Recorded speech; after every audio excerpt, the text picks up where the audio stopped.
ये खासकर हिंदुस्तान की एक बहुत जबरदस्त नीति है और अगर आप इससे डर गए तो आप गए। हिंदुस्तान में जितना विरोध आपका हो रहा है मतलब आप उतना ही आगे बढ़ रहे हैं। तुम कुछ भी बड़ा करने की सोचोगे ना, 100 लोग तुम्हारे विरोध में आकर खड़े हो जाएंगे। अब ये 100 लोग क्या करेंगे, ये आपकी साइकोलॉजी को तोड़ने की कोशिश, और ज्यादातर कैसे करेंगे, बदनाम करेंगे। मुझे आप बदनाम कर ही नहीं सकते, झूठ बोलते हो जी, बोलते हैं। और इस देश की दूसरी गंदी बात, वो जो लोग आपको डिमोरलाइज कर रहे हैं, डिप्रेस कर रहे हैं, जैसे जैसे आपकी उपयोगिता बढ़ती जाएगी वैसे वैसे वो आपके करीब आते जाएंगे। आप जब भी इस देश में अच्छा काम करो आप घबराओ मत। आप जब भी इस देश में बड़े उद्देश्य बनाओ आप डरो मत। कुछ चीजें हैं जो आपको स्कूल कभी नहीं देगा। महावीर ने कहा कि ज्ञान के 5 साधन हैं, इन 4 चीजों में माँ बाप का बड़ा योगदान होता है। कुछ लोगों को कुछ तो कुछ करेंगे नहीं, और अगर कोई कुछ कर रहा है, ये खासकर हिंदुस्तान की एक बहुत जबरदस्त नीति है, और अगर आप इससे डर गए तो आप गए। हिंदुस्तान में जितना विरोध आपका हो रहा है मतलब आप उतना ही आगे बढ़ रहे हैं। यह इस देश की सबसे खास बात है। और अगर उस विरोध से आप डर गए, और ये सबके लिए है सर, ये सबके लिए है, सबके लिए। तुम कुछ भी बड़ा करने की सोचोगे ना, 100 लोग तुम्हारे विरोध में आकर खड़े हो जाएंगे, इनडायरेक्टली इनडायरेक्टली। और उन 100 लोग और 100 के साथ 2 लोग आपके सपोर्ट में खड़े होंगे। अब ये 100 लोग क्या करेंगे, ये आपकी साइकोलॉजी को तोड़ने की कोशिश करेंगे, आपको डिमोरलाइज करेंगे, आपको डिप्रेस करेंगे, और ज्यादातर कैसे करेंगे, बदनाम करेंगे। मेरे साथ वो हो ही नहीं सकता था, मुझे आप बदनाम कर ही नहीं सकते, क्योंकि मैं जितना खुद को बदनाम करता हूं। शराब पीते हो, बहुत पीते, ऐसा करते हो, बिल्कुल करते हैं। आप कोई भी बुरा काम मुझसे पूछ लो जो आपको बुरा लगता हो, मुझे तो लगता ही नहीं, मैं करता हूं जी। इसीलिए मैंने अपने नाम के आगे काफिर लगा दिया, इशारा। बहुत लोग हमसे पूछते हैं कि आप अपने नाम के आगे काफिर लगाते हैं। मैंने कहा इशारा देता हूं, इशारा, कि भैया मैं आदमी अच्छा नहीं हूं, आप मेरे करीब मत आओ, मुझसे कोई फायदा है ले लो और निकल जाओ। अब बहुत करीब आ जाओगे फिर बाद में चिल्लाने लोगे, लूट लिया लूट लिया, मेरे साथ लूट लिया। इसलिए मैंने अपने नाम के आगे लगा दिया काफिर। झूठ बोलते हो जी, बोलते हैं। क्यों बोलते हो सर, अच्छा लगता है इसलिए बोलते हैं सर। ये इस देश का नीति है सर, डरने की बात नहीं है सर। और इस देश की दूसरी गंदी बात, वो जो लोग आपको डिमोरलाइज कर रहे हैं, डिप्रेस कर रहे हैं, जैसे जैसे आपकी उपयोगिता बढ़ती जाएगी वैसे वैसे वो आपके करीब आते जाएंगे और इतने बड़े सिंपथाइजर बनकर आते जाएंगे। ओहो, आज तो सोशल मीडिया का युग है ना सर, तो बड़े से बड़े सारे आपके शुभचिंतक फेक आईडी बना लेते हैं। लेकिन सर उनका जो टोन है ना बोलने का, उससे पता चल जाता है कि ये है कहां के। क्योंकि जिस टोन में आप बोलते हो उस टोन में आप लिखते भी हो। आप जब भी इस देश में अच्छा काम करो आप घबराओ मत। आप जब भी इस देश में बड़े उद्देश्य बनाओ आप डरो मत, क्योंकि ये सब इस देश की साइकोलॉजी है, ये सब इस देश का मनोविज्ञान है। इस जीवन में कुछ चीजें हैं जो आपको स्कूल कभी नहीं देगा। कौन सी चीजें स्कूल नहीं देगा? एंथुसियाज्म। किसी भी बच्चे के 2 स्कूल होते हैं, एक तो वो जो स्कूल जाता है, जैसे हम जाते थे फातिमा स्कूल, और दूसरा स्कूल किसी भी बच्चे का होता है उसका परिवार, उसका घर, उसके मदर और फादर। यहां शिक्षा दी जाती है, यहां संस्कार दिया जाता है,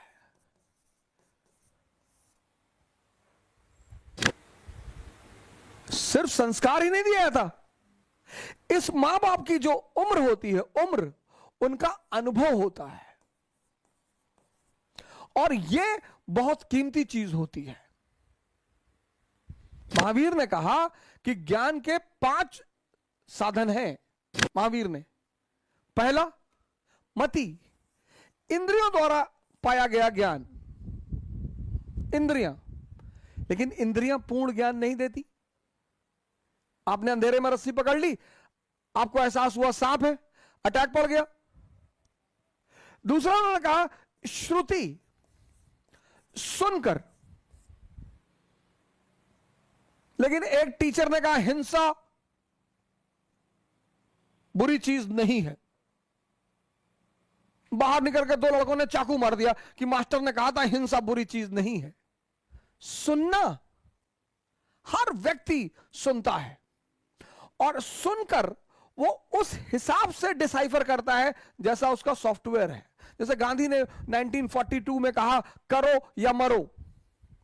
अब वो जो अब्दुल कसाई था, जब उसने सुना करो, उसने तलवार निकाल के लगा दिया, क्योंकि उसके लिए करो मतलब वही था। इसलिए कभी कभी आप देखो कि एक क्लास में 50 लड़के बैठते हैं, एक टीचर बोलता है, एक विषय बोलता है, लेकिन अगर आप 50 लड़कों से पूछें तो सबकी अलग अलग राय होगी, क्योंकि आपका सॉफ्टवेयर, आपका अपना सॉफ्टवेयर है, आपका प्रोग्राम्ड है, आपका सिस्टम चल रहा है। श्रुति। दूसरा अवधि, समय द्वारा अर्जित ज्ञान। अब मुझे लगता है कि 30 साल का जो आदमी है, मुझे ऐसा लगता है कि उसको ज्यादा ज्ञान नहीं है। 30 साल वाले को लगता है कि जो 20 साल वाला है वो बेवकूफ है, 20 साल वाले को लगता है जो 10 साल वाला है वो बेवकूफ है, जबकि हर आदमी ने अपनी उस उम्र में वही कर्म किए हैं। इसीलिए बुजुर्गों को साथ में रखना चाहिए, क्योंकि बुजुर्गों से आपको एक बड़ी कीमती चीज मिल सकती है, अनुभव। आप कोई भी परीक्षा क्वालिफाई करिए, आईएएस परीक्षा क्वालिफाई करेंगे, सीधे डीएम थोड़ी बना देंगे आपको। मसूरी में रखेंगे, थोड़ा हैदराबाद भी रख लेंगे, फिर सबऑर्डिनेट पोस्ट दे देंगे शहर में, प्रैक्टिकल ट्रेनिंग भी देंगे, तब जाके कहीं बाद में शहर देंगे आपको। अनुभव। महाराष्ट्र और गुजरात में ऐसे ऐसे व्यवसायी हैं जो कभी स्कूल गए ही नहीं, अरबों के व्यवसायी हैं, और उनके लिए वो काम करते हैं जो अच्छे अच्छे एमबीए इंस्टीट्यूशन से पढ़े हैं। तो मति, श्रुति, अवधि, टेलीपैथी, पहले से सिक्स्थ सेंस, और महावीर कहते हैं ये सारे ज्ञान अधूरे हैं। फाइनल ज्ञान है अपने होने का ज्ञान, कैवल्य, परम ज्ञान। तो ये जो स्कूल है आपका, वो आपको शिक्षा देती है। ये स्पेशली मैं मां बाप लोगों के लिए कह रहा हूं, आप अपना अनुभव बच्चों को दे सकते हैं। अनुभव के साथ साथ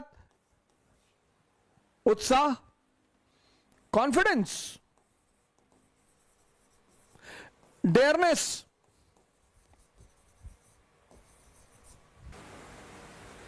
और कॉन्सेप्चुअल क्लैरिटी, स्पष्टता।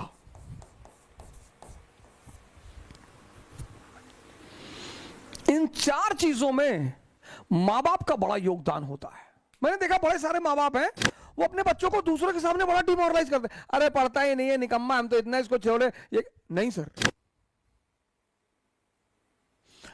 कोई भी मां बाप अगर अपने बच्चों को ये 4 चीज दे दे बचपन से, शिक्षा तो स्कूल में मिल ही रही है। ये मेरे पिताजी का गिफ्ट है मुझे। आज मैं जहां भी हूं उसमें श्री माता प्रसाद ओझा, मेरे पिताजी, कभी मारा नहीं, मारा ही नहीं, मारा ही नहीं, मेरी किसी नेगेटिविटी को कभी स्वीकार नहीं किया, स्वीकार ही नहीं किया। किसी ने भी जाके कुछ भी कह दिया, तुम्हारा लड़का वहां दुकान के पीछे सिगरेट पी रहा था, हाँ पी रहा हो, वो राजा आदमी हो, पी ही सकता है। ये क्योंकि जिंदगी की जितनी लड़ाई है ना सर, वो इसके बल पे लड़ी जाती है। सब सारी लड़ाई, जिंदगी युद्ध है और इसी पे लड़ी जाती है। और 90% लोग सिर्फ स्कूल शिक्षा को प्रोत्साहन देते हैं। तो 98% ले तो आए, उत्साह नहीं है, कॉन्फिडेंस नहीं है। अब कहां से दोगे? अब कहां से दोगे? हर मां बाप को गिरने दीजिए सर, छोटी मोटी हारों से कुछ नहीं होता।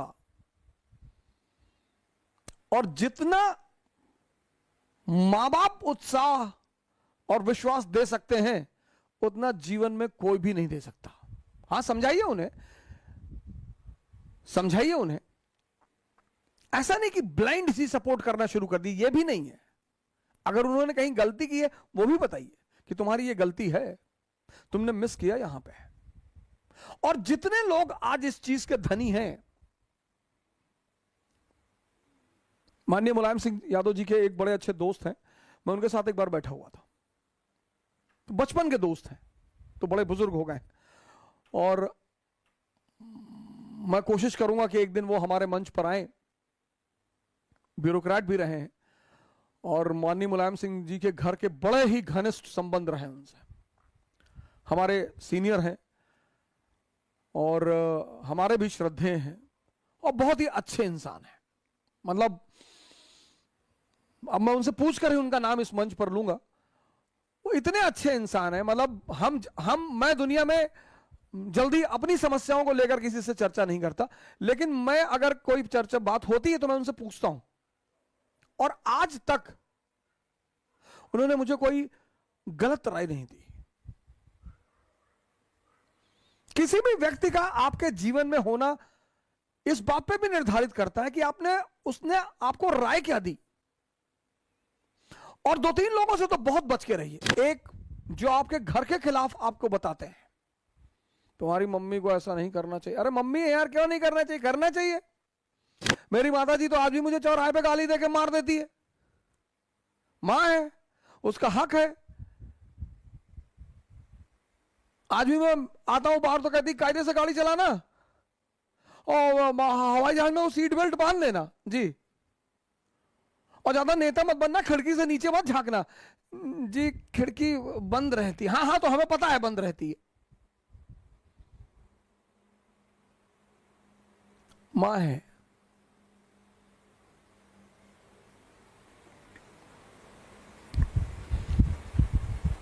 मोदी जी की मां है, दुनिया की सबसे सौभाग्यशाली मां है। अपने बेटे को शायद ही उन्होंने कभी डांटा हो, शायद ही कभी कहा हो कि एसएससी नहीं निकालोगे तो मैं तुमसे बात नहीं करूंगी, शायद ही कभी कहा हो कि तुम भी आईएएस दे दो बेटा।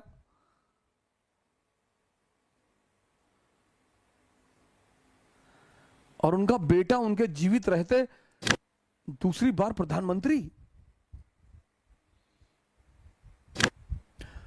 दो बड़ी जबरदस्त स्त्रियां माननीय प्रधानमंत्री जी के जीवन में है। एक उनकी माताजी और एक उनकी पत्नी। मतलब उनकी पत्नी तो साक्षात देवी का अवतार है, शायद क्या है ही। और यशोदा नाम की स्त्रियां के पति बड़े भाग्यशाली रहे ही हैं। कृष्ण की मां का नाम यशोदा, बुद्ध की पत्नी का नाम यशोदा। इसको बना के रखिए सर, सारे युद्ध निपटे जाएंगे।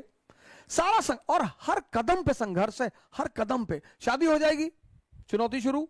बच्चे हो जाएंगे, चुनौती शुरू। हर मां बाप को यह सोचना चाहिए कि कल कोई यहां परमानेंट तो रहेगा नहीं, को कल जाने के बाद हर वो चुनौती जो आज आप सामना कर रहे हैं, वो आपके बेटा और बेटी को भी देखना पड़ेगा। सीखने के लिए कोई पैमाना नहीं। मेरे बड़े सारे मित्र हैं, इनसे बड़ी नफरत करते हैं ज्यूस से। पूछते भी हमसे, तुम ज्यूस के साथ हो? मैंने कहा मैं हर उस आदमी के साथ हूं जो उपलब्धि के ऊंचाइयों पर है। आज दुनिया की सबसे ताकतवर कौम आपके सामने घटना घट रही है। इतना बड़ा इजराइल, इतना बड़ा ये बिंदी देख रहे हैं, इतना बड़ा इजराइल और इतना बड़ा अरब वर्ल्ड।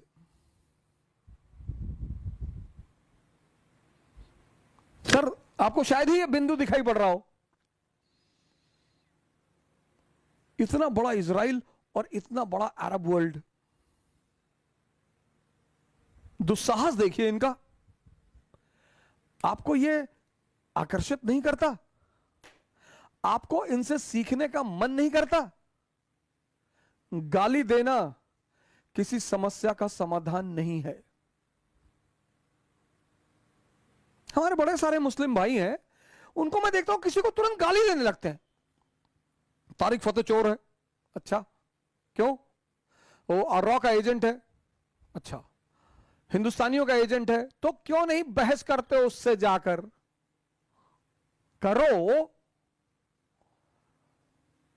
उसको साबित करो कि तुम गलत हो।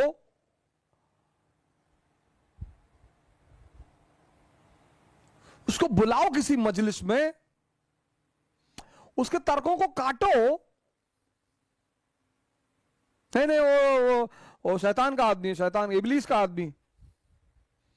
और जब भी तुम किसी को गाली देते हो तो एक बात तो स्पष्ट हो जाती है कि तुम उससे मुकाबला करने में सक्षम नहीं हो। Whenever you are abusing someone, then it is explicitly clear, that you are not in a situation to compete with that person. पूरी दुनिया की अर्थव्यवस्था यहूदियों के हाथ में है सर। इतना ऑयल रिजर्वायर होते हुए तुम उनके गुलाम हो। 48 में मारा, 56 में मारा, यम किप्पुर के वॉर में मारा, 6 डेज वॉर में मारा, तुम्हारे घर में घुसकर तुम्हारा बेड़ा उड़ा देते हैं, स्विस कैनाल पे कब्जा कर लेते हैं, इजिप्ट की एयरफोर्स पूरी उड़ा देते हैं। तुम्हें यह चीज आश्चर्य नहीं करती? बस गाली ही देते हो।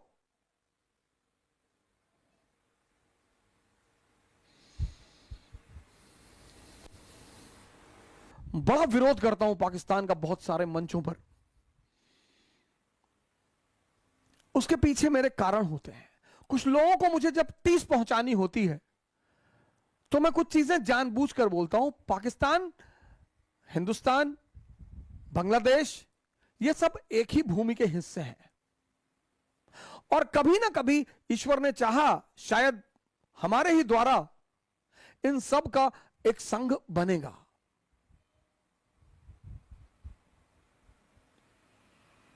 क्योंकि युद्ध किसी भी समस्या का अस्थायी समाधान नहीं है। वॉर, आज मैं इस मंच से कह रहा हूं, war is not the permanent solution for any trouble in this world. दुनिया में जितनी बड़ी सी बड़ी समस्याएं सॉल्व हुई हैं, सब मेज पर बैठकर ही सॉल्व हुई हैं।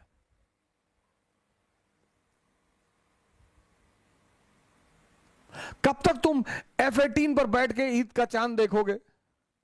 और कब तक हम राफेल पे खड़े होके ड्रिप इरिगेशन करेंगे हिंदुस्तान में? अगर हम वो सारा पैसा हेल्थ सेक्टर और एजुकेशन सेक्टर में लगा दें तो अगले 10 साल में तुम्हारी भी वाह वाह और हमारी भी वाह वाह। और IP, इंडिया पाकिस्तान बन जाएगा इनविंसिबल पावर। कहते हैं कि रहमत अली ने कभी सपना देखा था पाकिस्तान का और पाकिस्तान बना। मैंने भी सपना देखा है IP का, इंडिया पाकिस्तान इनविंसिबल पावर।